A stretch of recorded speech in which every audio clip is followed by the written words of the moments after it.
Nosso Pai, nós te louvamos, Senhor. Te rendemos graças, Senhor, por tudo que foi feito nessa noite. E nos abençoado, louvado, o bendito nome do Senhor Jesus. Mas neste momento, Senhor, mais precioso ainda, Senhor, é o momento de ouvirmos a mensagem da Tua palavra, palavra do céu, direto aos nossos corações nessa noite, Pai. Estamos sedentos para ouvir a Tua palavra, ó Senhor, grande mestre. Por isso, neste momento, eu apresento o Teu servo, que já está nas Tuas mãos, Senhor. Dá-lhe graça sobre a Tua palavra, autoridade do Espírito Santo, Pai. E nós vamos estar, Senhor, com o coração aberto, sedento, Senhor, para ouvir a mensagem da Tua palavra, que venha nos renovar, que venha nos edificar, Senhor, que venha nos sair daqui refrescado, alimentado pelo poder que é a palavra do nosso Deus. Em nome de Jesus, é a nossa oração. Saúdo a todos com a paz do Senhor. Amém. Graças a Deus estamos mais uma vez reunidos para adorar o nome do Senhor, que vive e que reina para sempre. Abra a sua Bíblia no Novo Testamento, no Evangelho de nosso Senhor Jesus Cristo, escrito pelo evangelista Lucas. O capítulo é o de número 24 e os versículos de número 44 em diante. Lucas, capítulo de número 24, versículo 44, 45, 46 e 47. Amém, meus irmãos? Amém. Diz assim a palavra de Deus: e disse-lhes: são estas as palavras que vos disse, estando ainda convosco. Convinha que se cumprisse tudo que de mim estava escrito na lei de Moisés, e nos profetas, e nos salmos. Então abriu-lhes o entendimento para compreenderem as Escrituras. E disse-lhes: assim está escrito, e assim convinha que o Cristo padecesse e ao terceiro dia ressuscitasse dos mortos, e em seu nome se pregasse o arrependimento e a remissão dos pecados em todas as nações, começando por Jerusalém. Digam amém. Amém. Podeis assentar, muito obrigado.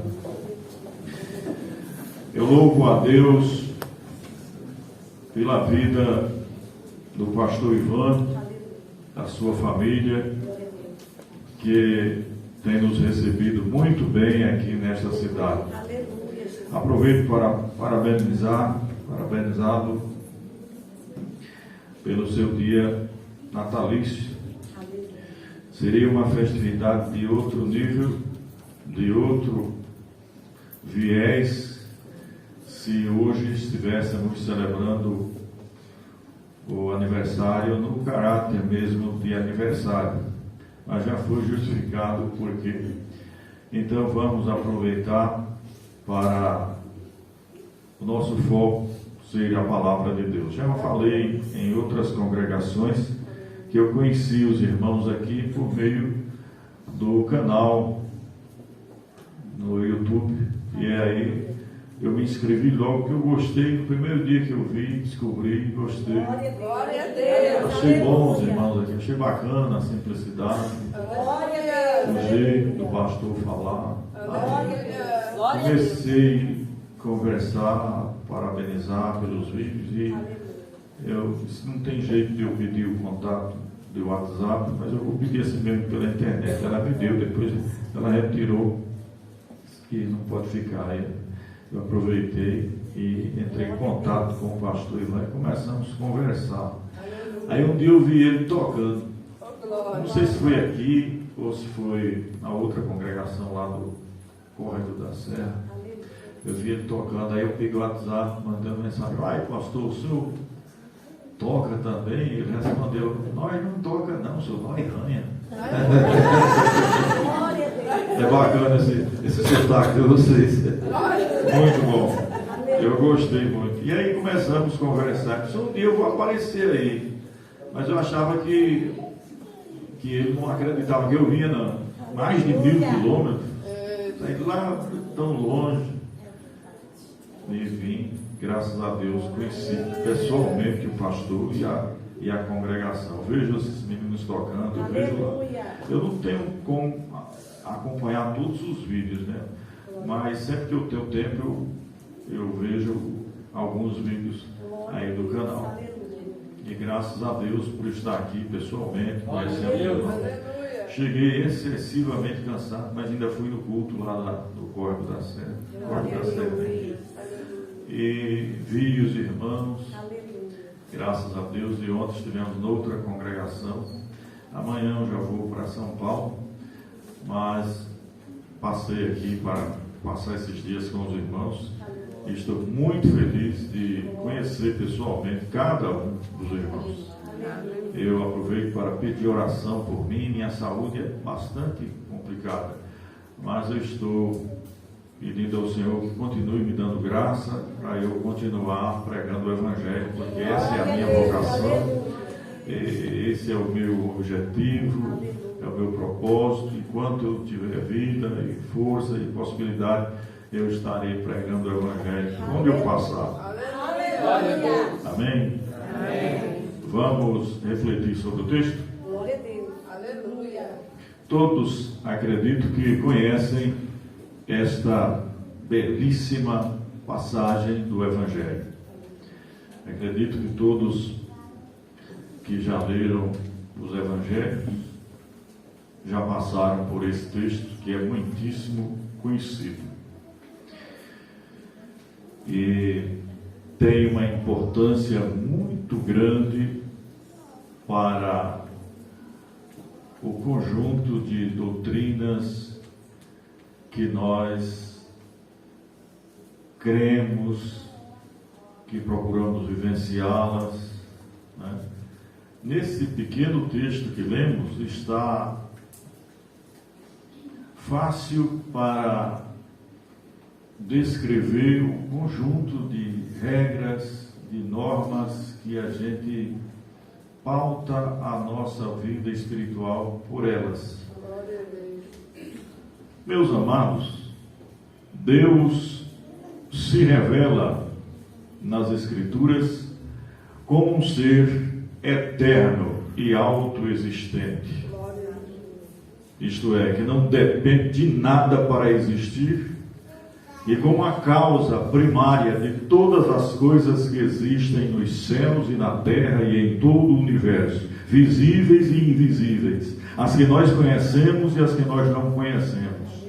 Tudo converge para Ele, porque todas as coisas foram criadas por Ele e para Ele, para o seu louvor, para o louvor do seu nome. Glória a Deus. Quando Deus criou o mundo, Ele tinha um ideal, um propósito. Esse propósito era fazer com que todas as suas criaturas nos céus e na terra e em todo o universo louvassem o seu nome. E o meio pelo qual Ele revela esse propósito, esse plano para a humanidade, é a sua palavra. Ela é o único documento autêntico e confiável que registra as origens de todas as coisas, como aconteceram e como foram criadas. Há uma teoria muito conhecida nas escolas, nas universidades e demais instituições de ensino, chamada teoria da evolução ou teoria evolucionista, proposta por Charles Darwin. Ele propôs para a comunidade científica da época dele que nós somos um produto evolutivo, que a vida passou a existir e funcionar na Terra, tanto a vida animal como a vida humana veio a existir por conta de sucessivos processos de evolução. Quem já leu o livro A Origem das Espécies, de autoria dele, sabe que é isso que ele propõe. Eu já li quase tudo aquele livro.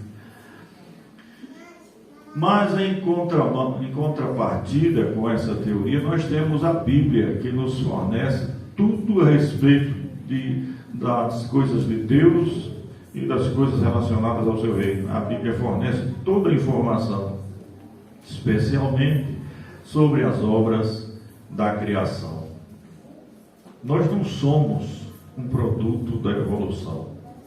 A Bíblia faz afirmações. É diferente do que o Charles Darwin propõe. Quando você lê o livro A Origem das Espécies, ou outro livro de caráter evolucionista, você sempre vai se deparar com essas frases. Admite-se que, abre aspas, e coloca lá, admite-se que, crer-se que, supõe-se que, o que forma uma miscelânea de dúvidas, de coisas vagas, mas a Bíblia não. A Bíblia faz afirmações. Aleluia. E criou Deus o homem, e o pôs no jardim do Éden. A Bíblia faz afirmações. É diferente de supõe-se que, admite-se que, crer-se que, talvez foi assim, talvez era assim. É isso que a gente vê nesses livros. Mas a Bíblia faz afirmações. Deus criou o homem. Deus tinha um propósito na criação. Mas, infelizmente, o homem desobedeceu a Deus logo no início da sua história.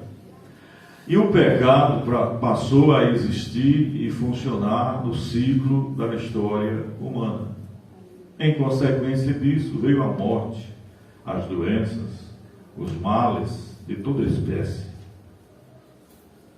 Mas Deus planejou também, em todo o seu projeto, o plano da salvação.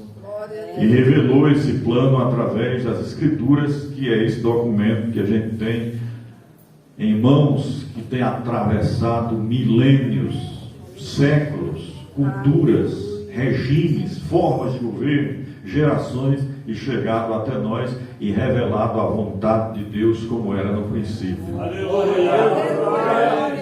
Ninguém pode atrofiar o plano de Deus. Por mais que o adversário de Deus lute para ofuscar o plano da salvação, as Escrituras nos mostram o plano da salvação sendo desenvolvido ao longo da história. Quando Jesus veio ao mundo para consumar a obra da nossa eterna redenção, aí ele fala estas palavras: e disse-lhes, são estas as palavras que vos disse, estando ainda convosco. Convinha que se cumprisse tudo o que de mim estava escrito na lei de Moisés, nos profetas e nos salmos. Ou seja, as três principais divisões da Bíblia usada por Jesus: a lei de Moisés, os profetas e os salmos. O compêndio estava todo pronto, só não estava dividido em capítulos e versículos como nós conhecemos hoje, mas o conteúdo inspirado por Deus estava pronto. E as principais divisões eram essas: a lei de Moisés, os profetas e os salmos. Se você olhar cuidadosamente, você vai encontrar o plano de Deus, o plano da salvação ao longo desses livros. E quando chega no Novo Testamento, o plano é escancarado, é revelado, primeiro pelo próprio Filho de Deus, que é a imagem expressa, visível, do Deus invisível. Então você lê na lei de Moisés e vai descobrir o plano de Deus, o plano da salvação, a promessa do Redentor, porque ali está o princípio de todas as normas que esse plano iria trazer no futuro, né? Tem dois personagens na Bíblia que eu admiro bastante e acho eles muito atrevidos. É o Moisés e Paulo. Moisés disse assim, lá no Deuteronômio: Porque Deus, irmãos, levantará no meio de vós um profeta semelhante a mim, falando de Jesus. Um profeta semelhante a mim, parecido comigo. Olha que atrevimento teve esse homem. Aí quando a gente lê o Novo Testamento, a gente encontra Paulo dizendo: sejam meus imitadores, como eu sou de Cristo. Aleluia. Olha que interessante essas duas pessoas, esses dois personagens escrevendo frases dessa envergadura, desse peso, desse nível, desse quilate. Então a lei de Moisés, já desde os seus primórdios, já registrou alguma coisa em relação a isso que Jesus disse aqui. Aleluia. A redenção. Gênesis capítulo 3, versículo 15, Deus faz a primeira promessa, que da semente da mulher levantará alguém para esmagar a cabeça da serpente. A primeira promessa da redenção foi feita ali, já para o ser humano caído. E esse projeto de Deus vem sendo desenrolado ao longo do tempo. Em todas as dispensações, nós encontramos a mão de Deus guiando o seu povo, orientando o seu povo em todos os tempos, e nunca houve um tempo em que faltasse alguém para testificar dele. Sempre houve alguém para testificar do Senhor. Mesmo antes de haver a Bíblia, mesmo antes de haver algo escrito como prescrição, como mandamento, como normativa, como regra, para testificar do seu poder na terra. Olha que história bonita a história de Noé. Noé andava com Deus. No meio de uma geração tão pervertida como foi a geração antediluviana, Deus ainda pôde contar com Noé. E Deus está querendo contar conosco nessa geração atual. Por mais falho que eu e você seja, Deus está querendo dizer assim para nós esta noite: eu posso contar com você? Eu posso contar com vocês para testificar do meu poder no meio dessa geração atual? Assim como eu fui com aqueles outros personagens que o passado registrou, eu posso contar com vocês também para fazer a diferença?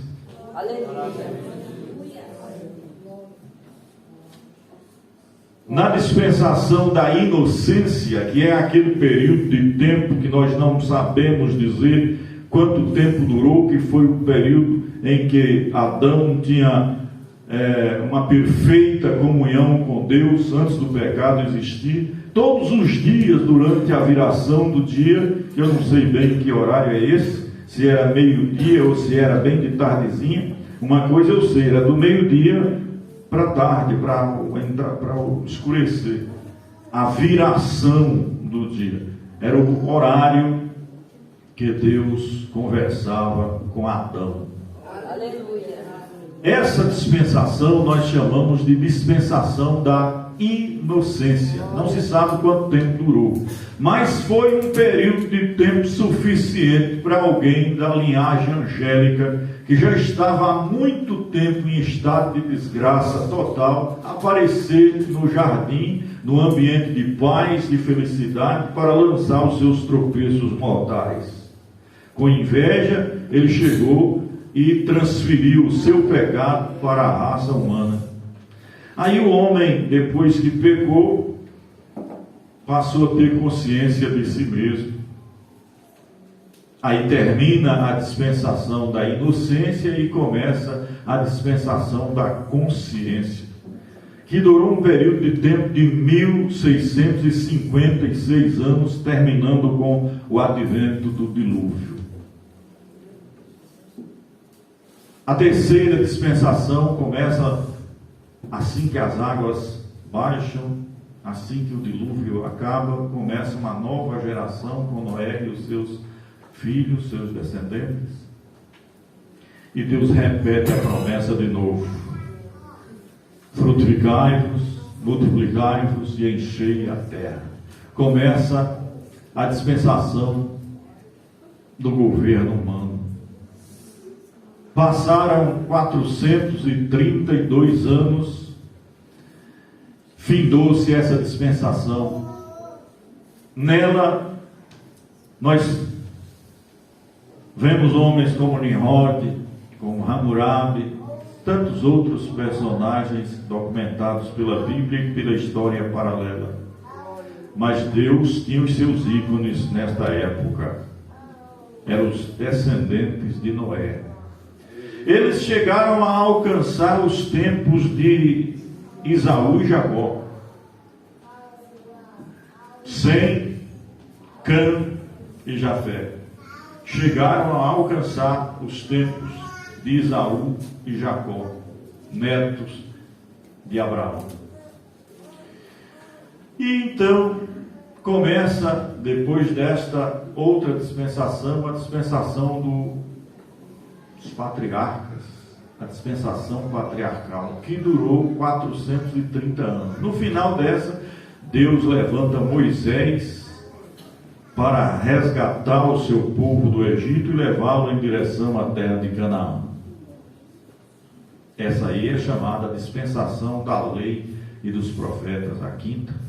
Durou 1445 anos. No final dessa, o Messias vem ao mundo e é morto pelos judeus. Abre-se um parêntese na profecia e todas as profecias relacionadas à nação de Israel param. E Deus abre um parêntese e abre uma porta para nós que não tínhamos esperança, as nações gentílicas. Porque Jesus veio para o que era seu, mas os seus não lhe receberam. Mas a todos quantos o receberam, e aí nós estamos incluídos, Deus deu-lhes o poder de serem chamados filhos de Deus aos que creem no seu nome. Glória a Deus. Quem crê no nome dele já vai dando glória a Deus aí. Glória a Deus. Sexta dispensação, a mais longa de todas, a dispensação da graça, da qual eu já tive a oportunidade de falar um pouco ontem, ontem. E agora está chegando o momento final dessa dispensação parar. O parêntese da profecia vai fechar novamente e a marcha das profecias relacionadas à nação de Israel volta à tona novamente. No passado, na dispensação da lei e dos profetas, Deus tratava com a humanidade por meio de Israel. Mas como Israel falhou no propósito de Deus e rejeitou o Messias, agora Israel está debaixo de uma sentença, de uma cegueira espiritual.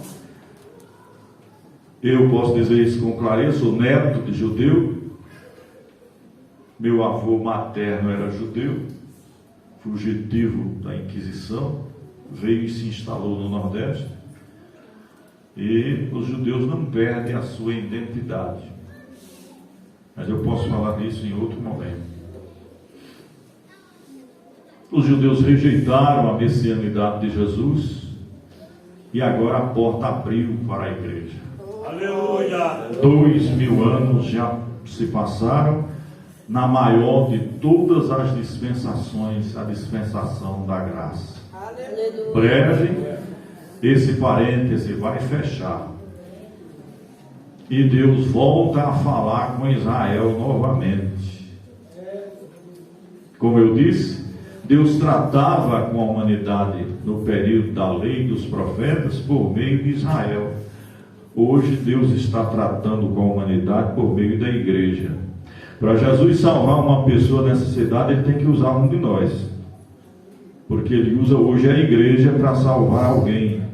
Como ele usava Israel para levar alguém ao conhecimento de Deus no passado, hoje ele usa a igreja para levar alguém ao conhecimento de Deus. Quem está entendendo?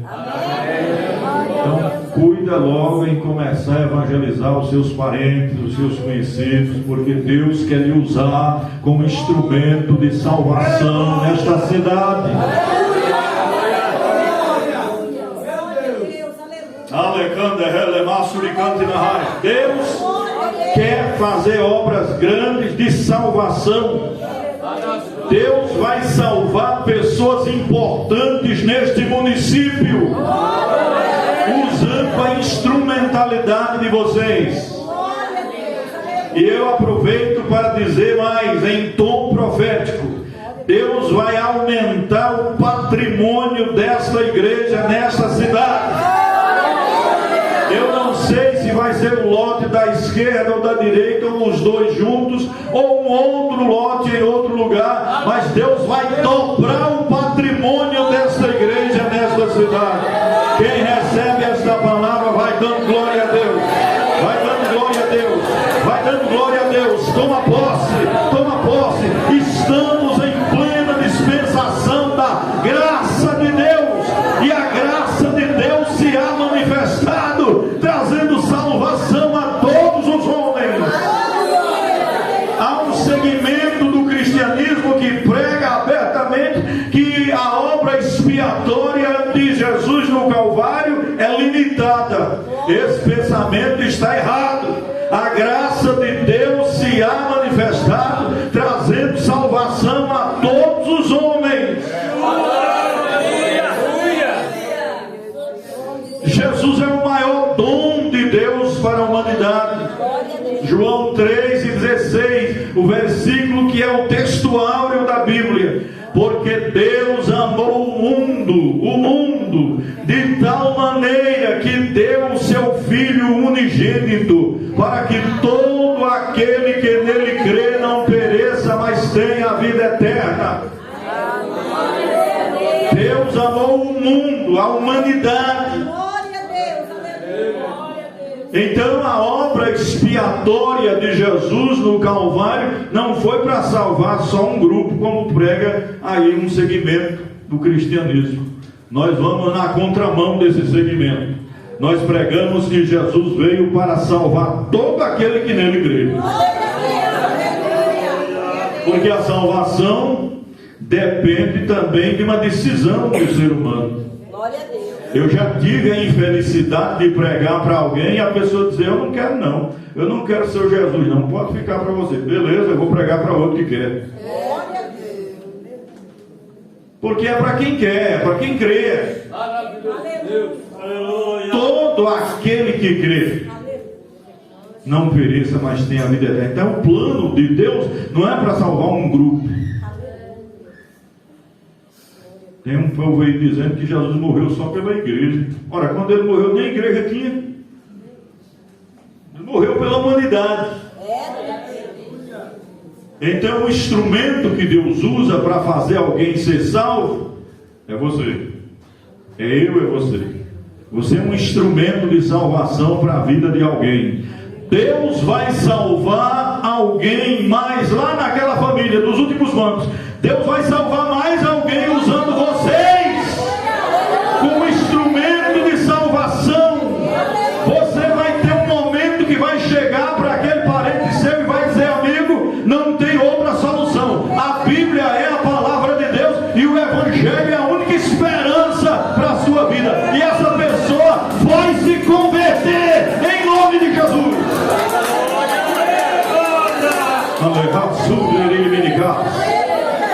O plano da salvação em todas as dispensações, ele obedeceu um critério, mas quando chega aqui na dispensação da graça, o próprio Jesus explica o segredo. São estas as palavras que vos disse, estando ainda convosco: convinha que se cumprisse tudo que de mim estava escrito na lei de Moisés e nos profetas e nos salmos.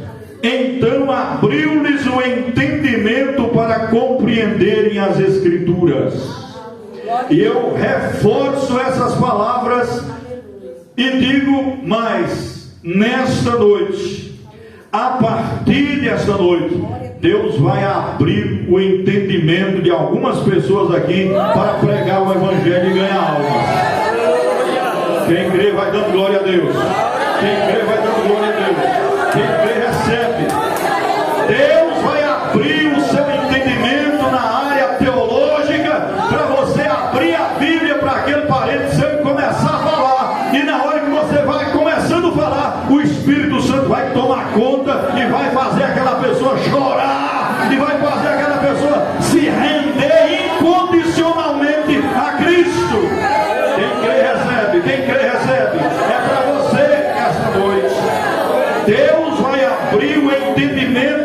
algumas pessoas para convencê-las, convencer outras pessoas através da ajuda do Espírito Santo. Falo agora como profeta, não sou só pastor não, sou profeta também. E Deus vai fazer isso aqui nessa cidade. Por mais simples que você seja ou que pareça ser, Deus vai usar você para ganhar almas. E o próximo batismo não vai ser só 9, vai ser muito mais de 9.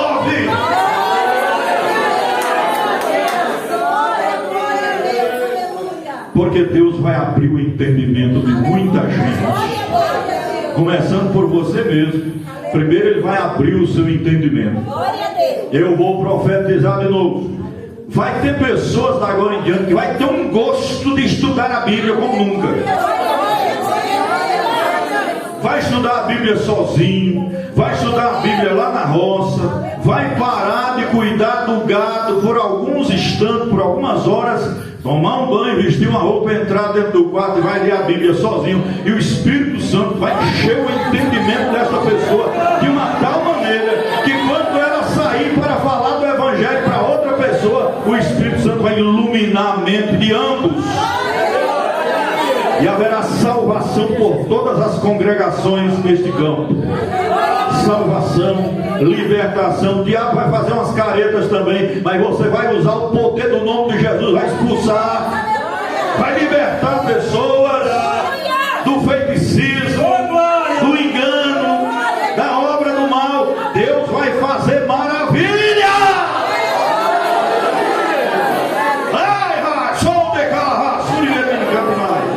Deus fará obras grandes na simplicidade e às vezes até ingenuidade de alguém. Pode registrar o que eu estou dizendo. Deus vai usar você na sua simplicidade, mas vai haver uma ação do Espírito Santo naquela hora. Os laços vão cair, as pessoas vão se render incondicionalmente ao Evangelho, sem precisar de um pregador famoso, sem precisar de teólogo. É você mesmo que vai ganhar alma. E o pastor da igreja vai chegar lá e vai ajudar essas pessoas a se firmar e dar os primeiros passos, e ele vai orientar e vai mostrar a superioridade do Evangelho, as normativas da igreja, e o Espírito Santo vai agir em todas estas coisas. Eu estou dizendo em nome do Senhor Jesus. Quem crê vai dando glória a Deus, porque está aqui na Bíblia. É a Bíblia, é a palavra de Deus, e abriu-lhes o entendimento para compreenderem as Escrituras. Até aquele presente momento, nem os apóstolos entendiam bem a teologia do Novo Conselho. Eles não entendiam bem ainda a missão do Senhor Jesus. Eles pensavam que Jesus ia resgatar Israel do Império Romano e reinar. Eles esperavam ainda uma ação política, mas o reino de Deus ia começar a sua operação nos corações, internamente. Era diferente do que até então eles imaginavam. Eles não tinham total domínio da missão de Jesus ainda, até aquele momento.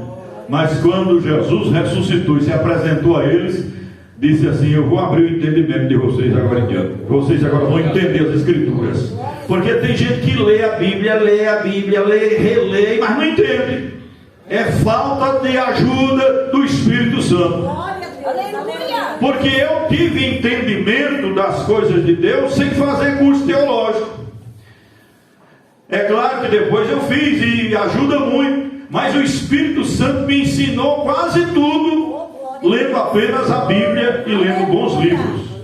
Agora, o conhecimento também ajuda. A sabedoria é dom de Deus, mas o conhecimento também ajuda em muitos momentos.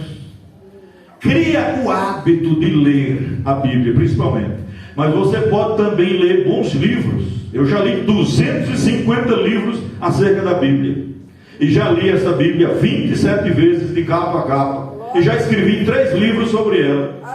E considero ainda um aluno da escola dominical. Há 40 anos eu frequento a escola dominical. Eu tenho revista do último trimestre de 1978. Faz as contas aí, de 78 para cá, último trimestre. Nunca faltei de comprar a revista da escola dominical, nem um trimestre, daquele tempo para cá. 1978. E parece que já é 46 anos que eu sou aluno da escola dominical. Valorize a escola dominical. Seja aluno assíduo da escola dominical. Leia a Bíblia, compre a revista da escola dominical, leia bons livros, escolha editoras sérias como a CPAD. Não procure ler qualquer livro por aí que tem veneno também. Assim como a nossa alimentação está cheia de agrotóxicos, cheia de conservantes, assim também a literatura brasileira está cheia de coisas poluentes. Tem muita gente querendo pôr minhoca na cabeça das pessoas. Me refiro a heresias. Procure ler bons livros, bons comentários a respeito da Bíblia, e o Espírito Santo vai abrindo o seu entendimento. Vai abrindo. E você vai ser um gigante na fé, para resistir também às tentações que sobrevirão. Porque quanto mais você se apega com Deus, mais coisas ruins vêm para tentar tirar você da presença de Deus. Mas você estando revestido da graça, do conhecimento do Senhor Jesus, faz churrasco de capeta, passa por cima de problemas igual um trator de esteira quando passa por cima de um sapo. Vai arrebentando tudo, dando glória a Deus, dando glória a Deus. Os problemas se avolumando, se agigantando, e você dando glória a Deus, glória a Deus, glória a Deus. Como disse o irmão Lázaro, vou passando pela prova, dando glória a Deus, dando glória a Deus, dando glória a Deus. Vou passando pela prova, dando glória a Deus, dando glória a Deus, dando glória a Deus. É assim que a gente vai vencendo, meus irmãos. E assim está escrito: e convinha que o Cristo padecesse e ao terceiro dia ressuscitasse dos mortos, e em seu nome se pregasse o arrependimento e a remissão dos pecados em todas as nações, começando por Jerusalém. Eu tenho uma amiga, a missionária Kellen Gaspar.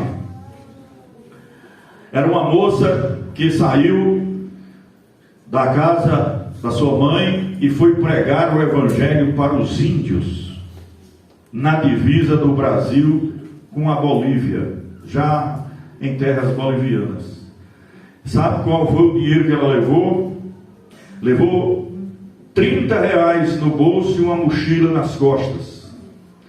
Ninguém a patrocinou, nenhuma igreja mandou essa moça pregar, e ela saiu pela fé. Não estou mandando você fazer isso, não. Estou só dando um exemplo que ele pode servir para mim e para você. E ela saiu. Quando o dinheiro acabou, ela disse: eu vou até onde esse dinheiro deve. Quando chegou na cidade chamada Santana, ela chegou no cais sem dinheiro já. Parou ali no trapiche do cais. Aí vem chegando uma senhora, uma mulher, e a senhora olhou para ela, e ela se aproximou da senhora, e a senhora disse: esta noite eu estava orando, e Deus me mandou aqui no cais, porque Ele disse para mim que uma moça vinha chegar aqui no cais com mochila nas costas, e que ela ia pregar muito longe, e que eu recolhesse ela em casa por alguns dias, até que ela conseguisse ir mais além. Ela já começou a chorar. Pois é, meu. E aí levou a moça para casa, e levou a moça para a igreja. E aí chegou na igreja, ela com a carta de recomendação, e o pastor da igreja, no final do culto, tirou uma oferta para ela. E aí, quando olhou a carta, viu o nome Kellen Gaspar. Quando viu o nome Gaspar, o pastor era o presidente da convenção do Amapá. E aí ele perguntou para ela: moça, Constantino Gaspar é o que seu lá em Belém? É meu tio, pastor. Pois é, moça, aquele homem foi que me ganhou para Jesus. Há mais de 30 anos atrás ele me ganhou para Jesus. E nunca mais eu vi aquele homem. Eu sempre orava a Deus para descobrir algum parente desse. Vai vendo como Deus trabalha. E eu orava a Deus para descobrir algum parente, para eu abençoar. Porque hoje eu sou pastor, presidente de uma convenção de um estado. E nunca mais eu vi esse homem que me ganhou para Jesus. E eu queria descobrir pelo menos, pode ser que ele já morreu, mas eu queria descobrir pelo menos algum parente dele para mim fazer alguma coisa por aquilo que ele fez por mim. Pois é, meu tio.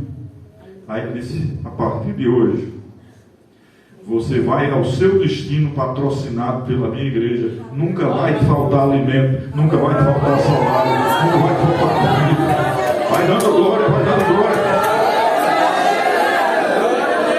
Kelly Gaspar chegou no destino 5 meses depois. Chegou no destino e a tribo era dos Caiapó, era uma tribo lá que ela falou. E resultado, resumindo, ela ganhou mais de 200 indígenas para Jesus. Ela disse que foi a primeira vez que viu índio ser batizado com o Espírito Santo, só com umas peninhas assim na frente e atrás, não tinha roupa não, era pena de arara, e Jesus batizando com o Espírito Santo.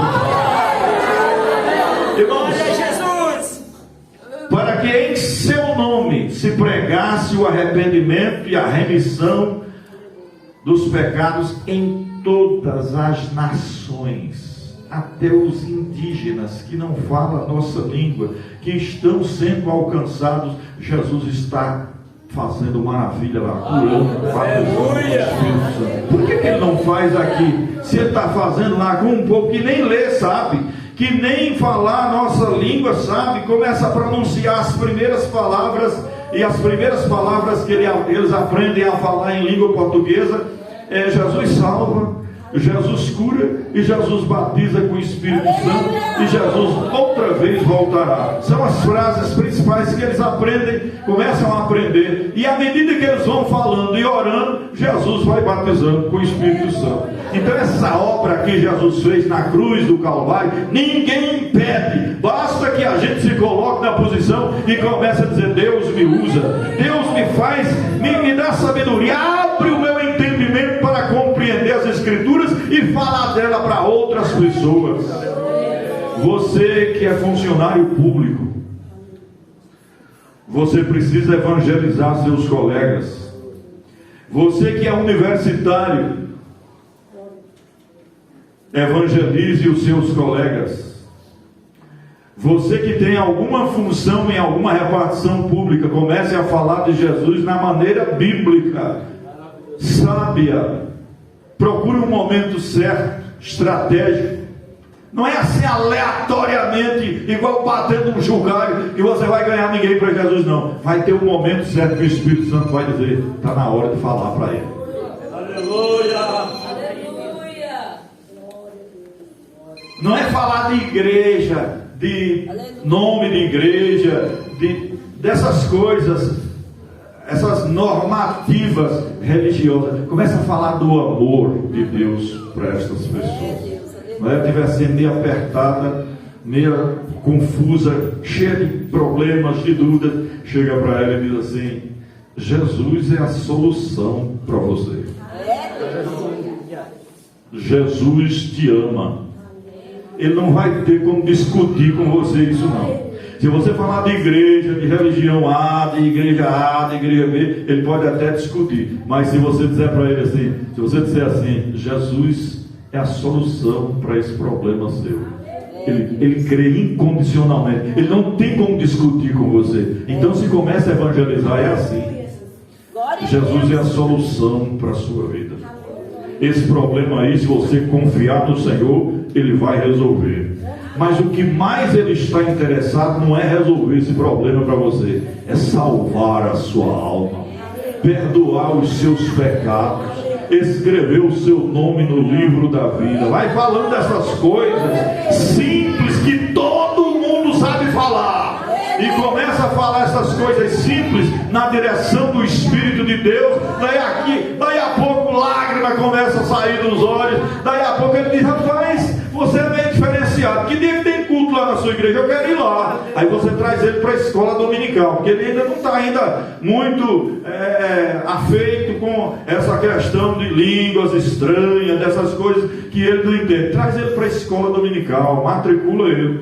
Eu ganhei uma pessoa para Jesus lá, matriculando na escola dominical antes de aceitar Jesus. Ela ficou 1 ano sendo aluno da escola dominical, esse homem. Ficou 1 ano sendo aluno, sem aceitar Jesus. Quando foi um dia, ele mesmo, na escola dominical tem uns clima gostoso também, pentecostal. Eu mesmo gosto, eu sou professor de escola dominical há muitíssimos anos. Minha congregação que eu dirijo não abre mão para ninguém. Eu sou professor. Pode ter o doutor que estiver lá, advogado, pode ter a formação que tiver. Eu sou o professor da escola dominical da minha igreja. E eu matriculei esse rapaz.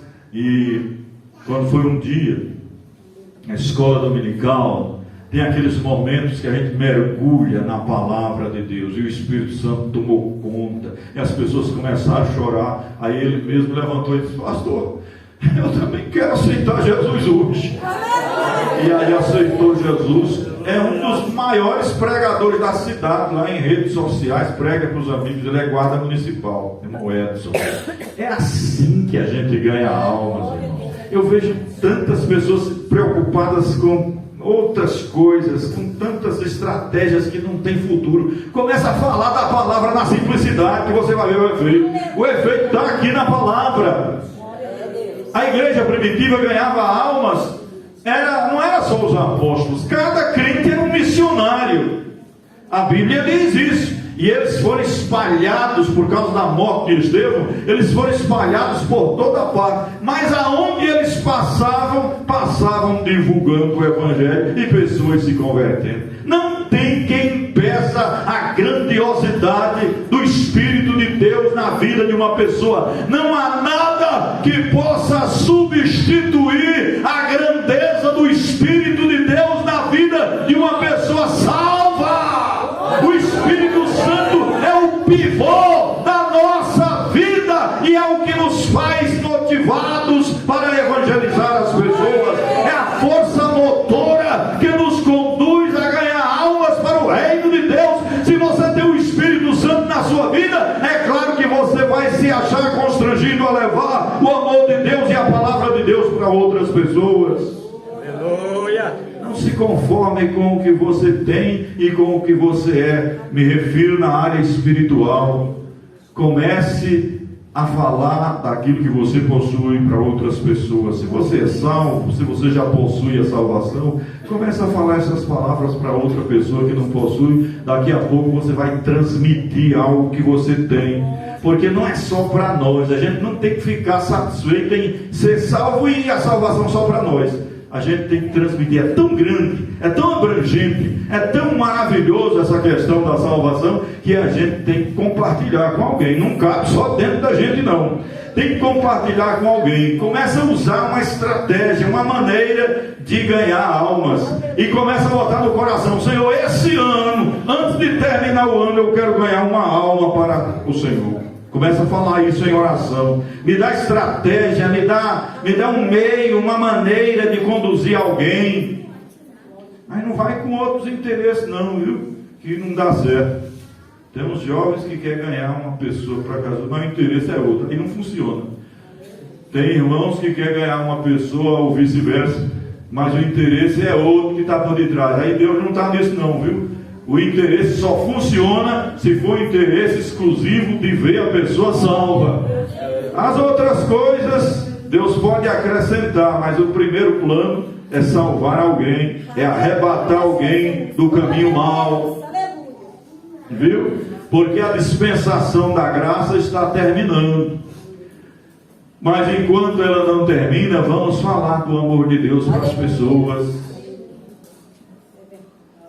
Eu fui evangelizar entregando folheto. Estava escrito, eu não vi. Depois que eu saí da casa foi que eu vi. Estava escrito: aqui só entra católico. E eu mergulhei na casa sem saber, sem ver o nome que estava lá. Era um rapaz de 12 anos. Coloquei a mão no ombro dele, comecei a falar de Jesus para ele com muita simplicidade. Ele gostou. Disse: onde é a igreja do Senhor? Eu disse onde era. Ele foi. Aceitou Jesus e foi batizado nas águas.